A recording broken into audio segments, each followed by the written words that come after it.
ജിജിൻ യുകെയിൽ വന്നിട്ട് Brayton and ഹോവിൻ്റെ ബസ്സിൻ്റെ licence എടുത്ത് ഇപ്പോൾ ബസ് ഡ്രൈവറായിട്ട് ഇവിടെ വർക്ക് ചെയ്യുകയാണ്. എല്ലാവർക്കും അറിയാവുന്ന പോലെ നല്ലൊരു പ്രൊഫഷനാണ് ഈ ബസ് ഡ്രൈവിംഗ് എന്നുള്ളത്. അപ്പോൾ വളരെ ചുരുങ്ങിയ കാലം കൊണ്ട് ജിജിന് ഈ ഒരു അച്ചീവ്മെൻറ്റ് എത്താൻ വേണ്ടി പറ്റി. അപ്പോൾ ജിജിനോട് ചോദിക്കാം എങ്ങനെയാണ് ഇത് ഈ പാസ്സാവുന്നത്. അത് മാത്രമല്ല ഇത് ഫ്രീ ആയിട്ടാണ് അല്ലേ, ഇത് ഫ്രീ ആയിട്ടാണ് ഇത് കംപ്ലീറ്റ് അവർ പഠിപ്പിച്ചതും കാര്യങ്ങളൊക്കെ. അപ്പോൾ നമുക്ക് സ്റ്റെപ്പ് ബൈ സ്റ്റെപ്പ് ആയിട്ട് ചോദിക്കാം എങ്ങനെയാണ് ഈ ഒരു പ്രോസസ്സ് എന്നുള്ളത്. ഫസ്റ്റ് നമുക്ക് കാറിന്റെ ലൈസൻസ് വേണം. ഓക്കെ. കാറിന്റെ ലൈസൻസ് എടുത്തിട്ട് 1 ഇയർ ആവണം അവർ പറയുന്നത്. ഓക്കെ. മിനിമം 1 ഇയർ ചോദിക്കും. ചില സമയങ്ങളിൽ അവർ ഇപ്പോൾ 6 months ഒക്കെ ആയാലും അവർ റിക്രൂട്ട് ചെയ്യുന്നുണ്ട്. അവരുടെ ഇതുപോലെ ഷോർട്ടേജ് പോലെ അവർ റിക്രൂട്ട് ചെയ്യുന്നുണ്ട്. ഞാനിത് അറിഞ്ഞ എൻ്റെ ഒരു കൂട്ടുകാരൻ വഴിയാണ് അങ്ങനെ സൈറ്റ് വഴി അപ്ലൈ ചെയ്ത് എന്നെ അവർ വിളിച്ചത്. ഫസ്റ്റ് നമ്മുടെ ബസ്സിലെല്ലാം ഉണ്ടല്ലോ, ബോർഡ് ഉണ്ടല്ലോ, വേക്കൻസി ഉണ്ട്, ചെയ്യുന്നുണ്ട് അവർ ഇഷ്ടം പോലെ. അതുകൊണ്ട് ഇപ്പോഴും ഒത്തിരി റിക്രൂട്ട് ചെയ്തുകൊണ്ടിരിക്കുക. ഓക്കെ. അപ്പം ഫസ്റ്റ് അപ്ലൈ ചെയ്ത് കഴിഞ്ഞാൽ അവരൊരു ഫോൺ ഇന്റർവ്യൂ ആണ്. ഫസ്റ്റ് വിളിച്ചിട്ട് ജസ്റ്റ് കാര്യങ്ങൾ ചോദിക്കും, ബേസിക് കാര്യങ്ങൾ ചോദിക്കും, എന്തുകൊണ്ടാണ് അപ്ലൈ ചെയ്തിട്ട് എത്ര നാളുള്ളിൽ തിരിച്ചു വിളിച്ചു അവരെനിക്കൊന്ന് ഒരു വിത്തിൻ 4 days വിളിക്കും. അപ്പോൾ ശരിക്കും ആൾക്കാർ ആവശ്യമുണ്ട്. അതെ അതെ, അവർ 4 days വിളിച്ചു കഴിയുമ്പോൾ ചോദിക്കും എന്തുകൊണ്ടാണ് അപ്ലൈ ചെയ്തേക്കുന്നത്, നിങ്ങൾ എന്ത് ജോലി ചെയ്യുന്നത്, ഇപ്പം അങ്ങനെ കുറേ കാര്യങ്ങളൊക്കെ അവർ ഡീറ്റെയിൽ ചോദിച്ചറിയും. എന്നിട്ട് ബേസിക് ക്വസ്റ്റ്യൻസ് അവർ ചോദിക്കാൻ, നിങ്ങൾക്ക് എന്തോ ഡ്രൈവിംഗ് ഇഷ്ടപ്പെട്ടത്, മുന്നത്തെ എക്സ്പീരിയൻസ് ഉണ്ടോ, ഇവിടെ UK വണ്ടി ഓടിച്ച് എത്ര കാലമായി, അങ്ങനെ കുറെ ആക്സിഡൻസ്, അങ്ങനത്തെ കുറച്ച് ഡീറ്റെയിൽ അവർ ചോദിക്കും. ചോദിച്ചു കഴിയുമ്പോൾ അവർ ഓക്കെ ആണെന്നുണ്ടെങ്കിൽ അവർ പറയും അവരെ റിപ്ലൈ തരും, മെയിൽ അയക്കും എന്ന് പറയും. എനിക്കൊരു 2 days എനിക്ക് റിപ്ലൈ കിട്ടി. അവർ നെക്സ്റ്റ് ഇന്റർവ്യൂവിന് വരാൻ പറഞ്ഞ് അവർ മെയിൽ അയച്ചു, എൻ്റെ ഡേറ്റ് വെച്ചിട്ട്. അപ്പോൾ പിന്നെ ഇന്റർവ്യൂവിന് പോയി. അവിടെ ചെന്ന് കഴിഞ്ഞാൽ പിന്നെ 2 ഇന്റർവ്യൂ ഉണ്ട്, ഫേസ് ടു ഫേസ് ഇന്റർവ്യൂ ഉണ്ട്, പിന്നെ ഒരു റിട്ടേൺ ഉണ്ട്. അപ്പം ഫസ്റ്റ് ചെന്ന് കഴിഞ്ഞാൽ റിട്ടേൺ എക്സാം ആണ്. ഫസ്റ്റ് റിട്ടേൺ ആണല്ലേ? ഫസ്റ്റ് റിട്ടേൺ ആണ്. ഒരു ഹാഫ് ആൻ അവർ എക്സാം ഉള്ളത്. എനിക്ക് എത്ര പേരൊക്കെ ഉണ്ടായിരുന്നു ഇതിനൊക്കെ ടോട്ടൽ? ഞാൻ ചെന്ന് കഴിഞ്ഞപ്പോൾ 2 പേരെ ഉണ്ടായിരുന്നുള്ളൂ. അതെ, 2 പേരെ ഉണ്ടായിരുന്നുള്ളൂ. അവരെനിക്കൊന്ന് മിക്സും ഇന്റർവ്യൂ നടന്നുകൊണ്ടിരിക്കുക, ഓരോരുത്തർക്കും ഓരോ ടൈം കൊടുത്ത് നടന്നുകൊണ്ടിരിക്കുക, അല്ലാണ്ട് ഒരു ഡേറ്റ് അങ്ങനെയൊന്നും ഇല്ല. അപ്പോൾ ചില സമയം ഞങ്ങൾ 2-3 പേരെ ഉണ്ടായിരുന്നു, 2 പേരെ ഉണ്ടായിരുന്നുള്ളൂ. അപ്പം ഫസ്റ്റ് റിട്ടേൺ എക്സാം എനിക്ക് ഹാഫ് ആൻ അവർ ടൈം എന്ന് തോന്നുന്നു. കുറച്ച് ബേസിക് കാര്യങ്ങൾ മാത്രമേ ഉള്ളൂ, കാര്യമായിട്ടൊന്നും ഇല്ല. കുറച്ച് കൂട്ടാനും കുറയ്ക്കാനും ഈസി ആയിട്ടുള്ള ക്വസ്റ്റ്യൻ, പിന്നെ തിയറിയുടെ ആയിട്ട് ബേസിക് ക്വസ്റ്റ്യൻസ്, കാറിന്റെ തിയറി ബേസിക് ക്വസ്റ്റ്യൻസ്, കുറച്ച് സിമ്പിൾസിനെ കുറിച്ച് അങ്ങനെ ഇല്ല. പിന്നെ ഒരു പാരഗ്രാഫ് വന്നിട്ട് അതിൽ നിന്ന് വായിച്ച് ആൻസർ എഴുതാനുള്ളത്. റോക്കറ്റ് സയൻസ് ഒന്നും സിമ്പിൾ ആയിട്ടുള്ള കേസ് കെട്ടൊക്കെ ഉള്ളൂ. അത് കഴിഞ്ഞ് കഴിയുമ്പോൾ പിന്നെ ഫേസ് ടു ഫേസ് ഇന്റർവ്യൂവിന് വിളിക്കും.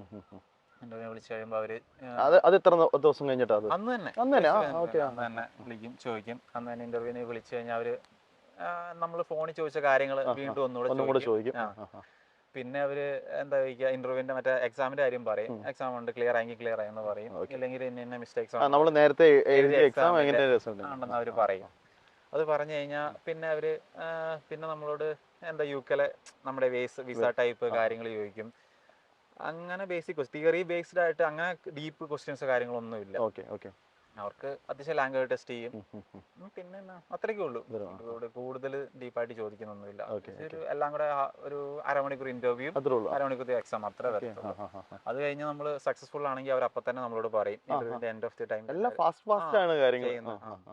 അപ്പൊ തന്നെ പറയും. അങ്ങനെയാണെന്നുണ്ടെങ്കിൽ അവർ പറയും നെക്സ്റ്റ് നിങ്ങൾക്ക് മെഡിക്കലിന്റെ അപ്പോയിന്റ്മെന്റ് തരാന്ന് പറഞ്ഞാൽ ഒരു മെഡിക്കൽ അപ്പോയിന്റ്മെന്റ് തരും. അത് എത്ര ദിവസത്തിനുള്ളിൽ? അത് മേ ബി ഒരു 1 വീക്കിനുള്ളിൽ തന്നെയുള്ള അപ്പോയിന്റ്മെന്റ്, നമ്മുടെ അവൈലബിലിറ്റി ചോദിക്കും. അത് സെപ്പറേറ്റ് ഹോസ്പിറ്റലിൽ തന്നെ പോകണം. സെപ്പറേറ്റ് ഹോസ്പിറ്റലിൽ അവർ 2-3 ഉണ്ട്, നമ്മുടെ അടുത്തുള്ള നോക്കിയിട്ട് അവർ തരും നമുക്ക്.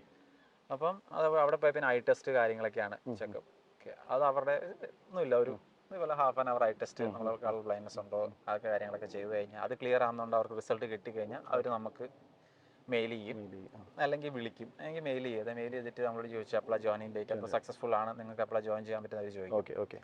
ചോദിച്ചു കഴിഞ്ഞാൽ നമ്മുടെ ഇത് പറഞ്ഞാൽ അവർ എത്രയും പോസിബിൾ ആയിട്ട് അടുത്തുള്ള ഡേറ്റ് നമുക്ക് ജോയിൻ ചെയ്യാം, നമ്മൾ ഓക്കെ ആണെന്നുണ്ടെങ്കിൽ. എത്ര നാളിനുള്ളിൽ ജോയിൻ ചെയ്തു? അത് ഞാനൊരു 2 months ടൈം ചോദിച്ചായിരുന്നു. 2 months എനിക്ക് ഹോളിഡേ ഉണ്ടായിരുന്നു, അത് തിരിച്ചു വന്നിട്ടാണ് ഞാൻ ചെയ്തത്. നേരത്തെ വർക്ക് ചെയ്തതിന്റെ ഹോളിഡേ കൂടി എടുത്തിട്ട് വന്നിട്ട് ജോയിൻ ചെയ്തു. 2 months നാട്ടിൽ പോകണമായിരുന്നു, ഞാൻ നാട്ടിൽ പോയായിരുന്നു. അപ്പോൾ നാട്ടിൽ പോയി തിരിച്ചു വന്ന് ജോയിൻ ചെയ്യാം. അപ്പോൾ അവർ ചോദിച്ചു എന്തെങ്കിലും കമ്മിറ്റ്മെന്റ്സ് ഉണ്ടോന്നൊക്കെ അവർ ചോദിച്ചു. അപ്പോൾ ഉടനെ കയറിയ പാടെ ലീവ് എടുക്കാൻ പറ്റത്തില്ല. അപ്പോൾ അത് ചോദിച്ചു. അങ്ങനെ ഞാൻ വന്ന് ജോയിൻ ചെയ്തു. അങ്ങനെ വന്ന് ഫസ്റ്റ് ഡേ ജോയിൻ ചെയ്യുമ്പോൾ അവർ ഫസ്റ്റ് ഇൻട്രൊഡക്ഷൻ കാര്യങ്ങൾ കമ്പനിയെ കുറിച്ച് പറയും. ഇതൊരു ഗോ ഹെഡ് എന്ന് പറഞ്ഞിട്ട് കമ്പനിയുടെ കീഴിലാണ് മൊത്തം വരുന്നത്. UK മൊത്തം ഈ ഇവരുടെ തന്നെയാണ്, പല സ്ഥലങ്ങളിലുണ്ട്, പല രാജ്യങ്ങളൊക്കെ ഉണ്ട്.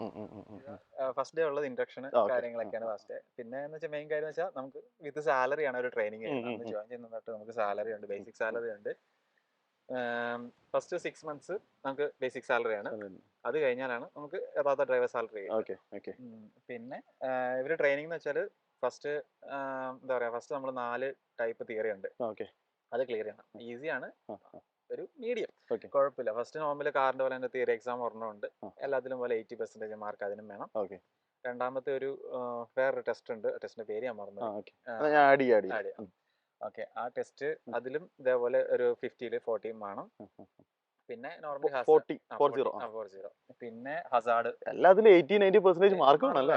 എല്ലാത്തിലും. പിന്നെ ഹസാർഡ് പ്രിസ്ക്രിപ്ഷൻ നോർമലി ഉള്ള പോലെ തന്നെ എക്സാം, നമ്മുടെ വീഡിയോ ഉള്ള കാർഡ് എക്സാം എഴുതുമ്പോൾ തന്നെ നോർമലി ഉള്ള അത് തന്നെ. അതുപോലെ 3 ഇതാ ഉള്ളത്. എക്സാം അത് ക്ലിയർ ചെയ്ത് കഴിഞ്ഞാൽ പിന്നെ ഇവര് പതുക്കെ പഠിപ്പിക്കാൻ തുടങ്ങും. അതിനിടയ്ക്ക് തന്നെ ഇവര് ബസ് നേരെ കൊണ്ടുപോയി നമ്മളെ ജസ്റ്റ് ഇൻട്രഷൻ ഒക്കെ തരും, ഒരു ബസ് എടുപ്പിക്കാനും കാര്യത്തിനൊക്കെ വണ്ടി അവർ കൊണ്ട് കാണിക്കുകയൊക്കെ ചെയ്യും. പിന്നെ തിയറി എല്ലാം ക്ലിയർ ചെയ്ത് കഴിഞ്ഞാൽ അവരൊരു 2-3 ചാൻസ് ഒക്കെ തിയറിക്ക് തരും. ചിലര് 3 വട്ടമൊക്കെ എക്സാം എഴുതും, പാസ്സാവും. അത് എവിടെ പോയി എഴുതണേ? അത് അവിടെ തന്നെ അവർക്ക് സെന്റർ ഉണ്ട്, അവിടെ തന്നെ അവർ ഓൺലൈനിൽ ബുക്ക് ചെയ്ത് അവർക്ക് സെപ്പറേറ്റ് എക്സാമിനർ എല്ലാം അവിടെ തന്നെ ഉണ്ട്. ഓക്കെ. ഓക്കെ. അപ്പൊ നമ്മള് മറ്റതുപോലെ കോമൺ ആയിട്ടുള്ള സ്ഥലത്തല്ല എഴുതുന്നത്. ഇവർക്ക് ഇവരുടെ ബ്രൈഡൻ ഹോവ് ബസിന്റെ തന്നെ എക്സാം സെന്റർ, എക്സാമിനേഴ്സ് ഒക്കെ, അതായത് DVLA തന്നെ ആൾക്കാർ അവിടെ തന്നെ ഉണ്ട്. ഓക്കെ. ഓക്കെ. സോ നമ്മൾ അവിടെ തന്നെ എക്സാം എഴുതുന്ന കാര്യം, വേറെ എങ്ങോട്ടും പോകേണ്ട ആവശ്യമൊന്നുമില്ല. തിയറി പ്രാക്ടിക്കൽ എല്ലാം അവിടെ തന്നെയാണ്. അപ്പം പ്രാക്ടിക്കൽ അവർ നമ്മൾ ഓക്കെ എന്ന് പറഞ്ഞു കഴിയുമ്പോൾ അവർ ഡേറ്റ് എടുത്ത് തരും, നമ്മൾ എഴുതും. പാസ്സായെങ്കിൽ അവരങ്ങനെ നമ്മളെ പുഷ് ചെയ്തൊന്നുമില്ല, ഒത്തിരി നമുക്ക് പഠിക്കാൻ പറ്റും, നല്ല പഠിക്കുക. പിന്നെ ക്ലാസ് ആയിട്ടും തരുന്നില്ല, നമ്മളിങ്ങനെ സിസ്റ്റത്തിൽ പ്രാക്ടീസ് ചെയ്യുക, അത്രേ ഉള്ളൂ. അല്ലാണ്ട് വേറെ ക്ലാസ് ആയിട്ടൊന്നും തിയറിക്കില്ല. അല്ല, ശരിക്കും രാവിലെ തൊട്ട് വൈകുന്നേരം വരെ, അല്ലെങ്കിൽ ആ ഒരു ടൈം ഉണ്ടല്ലോ, 7 to 3 ആണ് അവരുടെ ടൈം. ആ സമയത്ത് നമ്മൾ അവിടെ ഇരുന്ന് വൺ ബൈ വൺ ആയിട്ട് അവരുടെ ചെയ്ത് പ്രാക്ടീസ് പഠിക്കുന്നത്. അത് എല്ലാവരും ഒരു തിയറിക്ക് നോർമൽ എല്ലാവരും ഒരു 2 വീക്സ് അല്ലെങ്കിൽ 1 വീക്കിനുള്ളിൽ എല്ലാവരും ക്ലിയർ ചെയ്യും. അതാണ്. അത് കഴിയുമ്പോഴത്തേക്ക് നമ്മളെ പ്രാക്ടിക്കല് ഫുള്ളായിട്ട് ഇത് ക്ലിയർ ചെയ്ത് കഴിഞ്ഞാൽ പിന്നെ പ്രാക്ടിക്കലാണ് തുടങ്ങുന്നത്. പ്രാക്ടിക്കലിൽ പിന്നെ ഫസ്റ്റ് എന്നാ പറയാ, വണ്ടി ഓടിക്കാൻ പഠിപ്പിക്കുകയാണല്ലോ. അപ്പൊ ഇവര് എല്ലാം എക്സ്പ്ലെയിൻ ചെയ്ത് തരും, നമുക്ക് ആവശ്യത്തിന് ടൈം തരും. സെയിം ടൈം തന്നെയാണ് എന്നും 7 to 3 തന്നെ. പ്രാക്ടിക്കലുള്ള ടെസ്റ്റ് എന്ന് വെച്ചാൽ ഫസ്റ്റ് ഒരു വാക്ക് അറൗണ്ട് ഒരു 20 മിനിറ്റ്സ് ടെസ്റ്റ് ഉണ്ട്. അപ്പം അതൊരു 20 മിനിറ്റ്സ് ടെസ്റ്റ് ആണ്. അതായത് പ്രാക്ടിക്കലിന് മുന്നേ ഒരു സെപ്പറേറ്റ് ദിവസമായിട്ട് നടത്തും. അപ്പൊ ഒരു 20 മിനിറ്റ്, അതായത് വാക്ക് അറൗണ്ട് ചെക്ക് എന്ന് പറയും. നമ്മൾ ഫുള്ള് ചെക്ക്, വണ്ടിയുടെ ഓരോരോ പാർട്ട് ബൈ പാർട്ടിനെ കുറിച്ചുള്ള ചോദ്യങ്ങളായിരിക്കും. പിന്നെ നമ്മൾ എങ്ങനെ ഓരോ ഹാൻഡിൽ ചെയ്യും, ടയറിന്റെ പ്രഷർ കാര്യങ്ങള്, ഓരോ സ്വിച്ച് ഓപ്പറേറ്റ് ചെയ്യുന്നത് എങ്ങനെയാണ്, പിന്നെ കുറച്ച് ഇന്റർനാഷണൽ റൂൾസ് ഒക്കെ, അതിന്റെ കുറച്ച് ക്വസ്റ്റ്യൻസ് ഉണ്ട്. പിന്നെ നമ്മൾ എന്താ പറയാ, എമർജൻസി വന്നാൽ നമ്മൾ എന്ത് ചെയ്യും, എങ്ങനെ ഹാൻഡിൽ ചെയ്യണം, പാസഞ്ചർ എങ്ങനെ, എമർജൻസി ഡോർ ഓപ്പറേറ്റ് ചെയ്യുന്ന കാര്യങ്ങൾ, അങ്ങനത്തെ എല്ലാ കാര്യങ്ങളും നമ്മൾ നന്നായിട്ട് എക്സ്പെർട്ട് ആയിരിക്കും. അത് കഴിഞ്ഞ് കഴിഞ്ഞാൽ പിന്നെ ഉള്ളത് റോഡ് ടെസ്റ്റ് ആണ്. അത് 1 അവർ ടെസ്റ്റിനകത്ത് ഇപ്പൊ നല്ല എല്ലാ റോട്ടിൽ കൂടെ മോട്ടോർ വേ കൊണ്ടുപോകും, എല്ലാ റെസിഡൻഷ്യൽ ഏരിയ, എല്ലാ ഏരിയയും കവർ ചെയ്ത് ഒരു ഡിപ്പോയിൽ നിന്ന് എടുത്ത് മറ്റൊരു ഡിപ്പോയിൽ എത്തുന്ന ടെസ്റ്റ് 1 അവർ. പിന്നെ ടെസ്റ്റ് തീരാൻ നേരത്ത്, അല്ലെങ്കിൽ ആദ്യമേ ഓടിക്കുമ്പോഴത്തേക്കും കൂടെ അങ്ങനെ എന്താ, നമ്മൾ കാർ ഓടിക്കുമ്പോഴത്തേക്കും കൂടെ ഇരിക്കുന്ന പോലെ ഇൻസ്ട്രക്ടർ നമ്മുടെ അവരുടെ കയ്യിൽ പെഡലും കാര്യങ്ങളൊക്കെ ഉണ്ടോ? പെഡലും കാര്യങ്ങളൊന്നുമില്ല, ബ്രേക്ക് മാത്രം അവരുടെ കയ്യിലുണ്ട്. പഠിപ്പിക്കുന്നത് അവര്, അത് കൂടുതൽ ഇൻസ്ട്രക്ടർ ഉണ്ടാവും, നമുക്ക് എല്ലാം എക്സ്പ്ലെയിൻ ചെയ്ത് തരും, നമ്മളെ എല്ലാ റൂട്ടിൽ കൂടെ കൊണ്ടുപോകും. എന്നിട്ട് അവരുടെ കയ്യിൽ ബ്രേക്ക് ഉണ്ട്, അത് നല്ല രീതിക്ക് അവര് ക്ഷമയുള്ളവരാണ്. ഒറ്റ ഇതല്ല സ്റ്റിയറിംഗ്, മറ്റേത് ഷെയറിംഗ് ഒന്നും ഇരിക്കത്തില്ല. അവര് സെപ്പറേറ്റ് നമ്മുടെ ബാക്കിലിരിക്കുന്നത്, അവരുടെ ജസ്റ്റ് ബ്രേക്ക് ഉണ്ടെന്ന് മാത്രമേ ഉള്ളൂ. നമ്മളെ ആദ്യം ഒന്ന് ജസ്റ്റ് ഡിപ്പോയിലെ ഗ്രൗണ്ടിൽ ഇട്ട് ഓടിപ്പിച്ച്, ഗ്രൗണ്ട് അല്ല, നമ്മൾ ഡിപ്പോയിൽ ജസ്റ്റ് ഫ്രണ്ട് റിവേഴ്സ് എടുപ്പിക്കും. പിന്നെ ഡ്രൈവിംഗ് അറിയാവുന്നതാണല്ലോ. പിന്നെ ബ്രേക്കിംഗ് മാത്രമേ വരത്തുള്ളൂ. അവര് മെയിൻ ആയിട്ട് ഈ വണ്ടിയുടെ ബാക്ക് ആണല്ലോ പ്രശ്നം, നീളം കൂടുതലിന്റെ അതാണ്. അപ്പൊ അതവര് വളവ് തിരിയും കാര്യമൊക്കെ അവര് നന്നായിട്ട് ശ്രദ്ധിക്കും, അവര് പറഞ്ഞു തരും. ടെൻഷൻ അടിക്കുന്ന കാര്യമൊന്നുമില്ല. കയറ്റി എടുക്കുന്നതില്ല, കയറ്റി വളച്ചെടുക്കുന്ന കാര്യങ്ങളൊക്കെ അവര് ഡീറ്റെയിൽ ആയിട്ട് പറഞ്ഞു തന്നിട്ട് നമ്മൾ റൂട്ടിൽ കൊണ്ടുപോകത്തുള്ളൂ. കാരണം അത്ര ഫെമിലിയർ ആയിട്ട് റൂട്ടുകൾ അവർ കൊണ്ടുപോകത്തുള്ളൂ. അത് കഴിഞ്ഞിട്ട് കാണാൻ പറ്റാത്ത ഇടങ്ങള് ബ്ലൈൻഡ് സ്പോട്ട്, ബ്ലൈൻഡ് സ്പോട്ട് അതേ ഉള്ളൂ. അത് നമ്മൾ വണ്ടി എടുക്കുമ്പോൾ എപ്പോഴും ചെക്ക് ചെയ്യണം. അത് എന്താ പറയാ, നമ്മളത് ശരിക്കും അതൊക്കെ ഇമ്പോർട്ടന്റ് അല്ലേ, പറഞ്ഞു തരാം. ഇവര് നന്നായിട്ട് പഠിപ്പിക്കും. നമ്മൾ ഒത്തിരി കാര്യങ്ങൾ ഇവിടെ നിന്ന് പഠിക്കാനുണ്ട് ഡ്രൈവിംഗില്. പിന്നെ ക്ഷമ എന്നൊരു കാര്യം നമ്മൾ നന്നായിട്ട് പഠിപ്പിക്കും. എന്ത് കാര്യം വന്നാലും ഇവർക്ക് സേഫ്റ്റി എന്നുള്ളതാണ് മെയിൻ. പിള്ളേരൊക്കെ വണ്ടി കയറിയിട്ട് ഒരുപാട് പ്രശ്നങ്ങൾ ഉണ്ടാക്കും. അപ്പൊ ക്ഷമയുടെ പര്യായി ആയിരിക്കണം ഡ്രൈവർമാര്. അപ്പോൾ അതൊക്കെ ഞാൻ പിന്നെ എപ്പോഴെങ്കിലും ഞാനൊരു വീഡിയോയിൽ ഞാൻ പറയാം.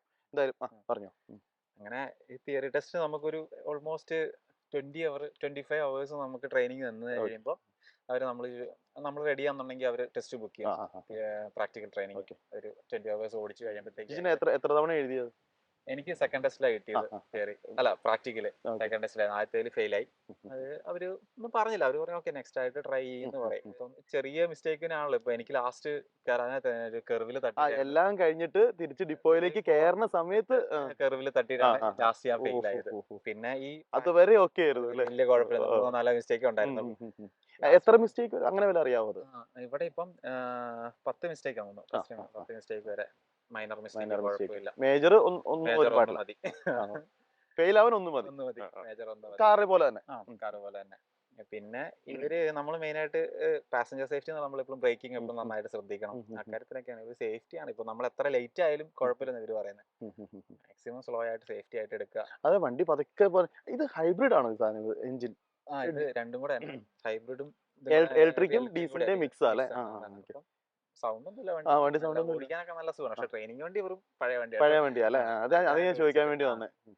പുതിയ വണ്ടി വെച്ചാൽ നമ്മള് റൂട്ടിൽ ഓടിക്കാൻ തുടങ്ങിയപ്പോഴാണ് നല്ല വണ്ടിയൊക്കെ കിട്ടിയത്. അപ്പോഴാണ് ഇതിന്റെ സുഖം അറിഞ്ഞത്. കുഴപ്പമില്ല. പിന്നെ തിയറി കഴിഞ്ഞിട്ട് ഈ റോഡ് ടെസ്റ്റ് കഴിഞ്ഞിട്ട് ഒരു റിവേഴ്സിംഗ് ടെസ്റ്റ് കൂടെ ഉണ്ട്. നമ്മളിവിടെ നാട്ടിൽ എച്ച് എടുത്ത് കാണിക്കുന്ന പോലെ ഇവിടെ നമ്മൾ റിവേഴ്സ് എടുത്ത് കാണിക്കണം. അതെ അല്ലേ? അത് ചുമ്മാ റിവേഴ്സ് എടുത്താൽ മതി, എച്ച് തന്നെ എടുക്കുന്നു? എച്ച് പോലെ തന്നെ ഇവിടെ ഇവര് വരച്ചു വെച്ചിട്ട് നമ്മളിങ്ങനെ ഫ്രണ്ട് പോയി റിവേഴ്സിൽ കറക്റ്റ് അതെ അല്ലേ? ആയിട്ട് അതൊരു ടെസ്റ്റ് ഉണ്ട്. എൻഡ് ഓഫ് ദി ടെസ്റ്റില് ഇതൂടെ ഉണ്ട്. അതിൽ കറക്റ്റ് തട്ടാണ്ട് വേണം. അതോടെ കഴിയുമ്പോൾ പാസ് ആകത്തുള്ളൂ ടെസ്റ്റ്. ഓക്കെ.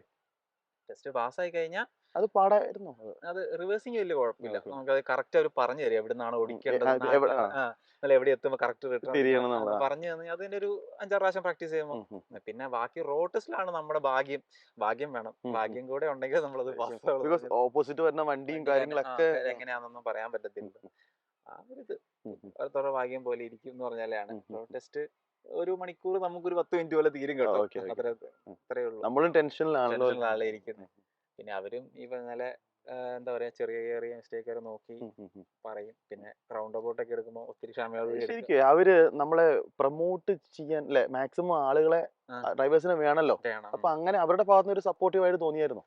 അവരുടെ ഭാഗത്ത് സപ്പോർട്ടീവ് ആയിട്ട് തന്നെയാ. തീർച്ചയായിട്ടും നമ്മൾ ഒരിക്കലും ഇതാക്കിയിട്ടില്ല, താഴ്ത്തായിട്ട് എന്ന് പറയാ ചെയ്തില്ല. പക്ഷെ അവർ മാക്സിമം സപ്പോർട്ട് ചെയ്തിട്ടില്ല. പക്ഷെ ഇവരുടെ ഒരു രീതി ഉണ്ടല്ലോ, മാക്സിമം പതുക്കെ ചെയ്താൽ മതി, സ്ലോ ആക്കിയിട്ട് പതുക്കെ ചെയ്യാന്ന്. നാട്ടിലെല്ലാത്തിനും തിരക്കാണ്. മാക്സിമം ഒരു സപ്പോർട്ട് ചെയ്തിട്ടുള്ളൂ.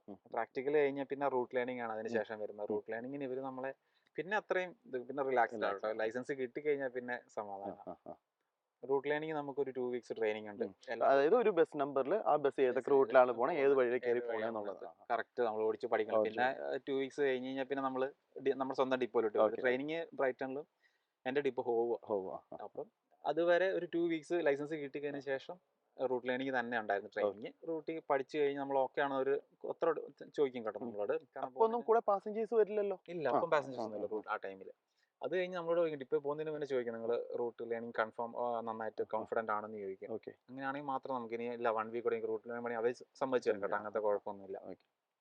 പിന്നെ നമ്മൾ ഡിപ്പോയിലോട്ട് പോയി കഴിഞ്ഞാൽ നമ്മുടെ സ്വന്തം ഓടി വന്നു കഴിയുമ്പോൾ അവിടെ നമുക്കൊരു മെന്റർ ഉണ്ടാവും ഒരു 2 വീക്സിന്. അന്ന് പിറ്റേ ദിവസം തൊട്ട് പിന്നെ നമ്മൾ മെന്ററുടെ കൂട്ടത്തിലാണ്. പിന്നെ ഒറിജിനൽ റൂട്ടിൽ റിയാലിറ്റി ആണ്. അപ്പം പാസഞ്ചേഴ്സ് ഉണ്ടാവും. ഫസ്റ്റ് ഡേ തൊട്ട് എന്താ പറയാ, മെന്റർ ഉണ്ടാവും, പാസഞ്ചേഴ്സ് ഉണ്ടാവും. എന്ത് ഹെൽപ്പ് മെന്റർ നമുക്ക് സീനിയർ ആളായിരിക്കുമല്ലോ. എത്ര നാൾ വരെ ഉണ്ടായിരുന്നു? 2 വീക്സ് ആയി.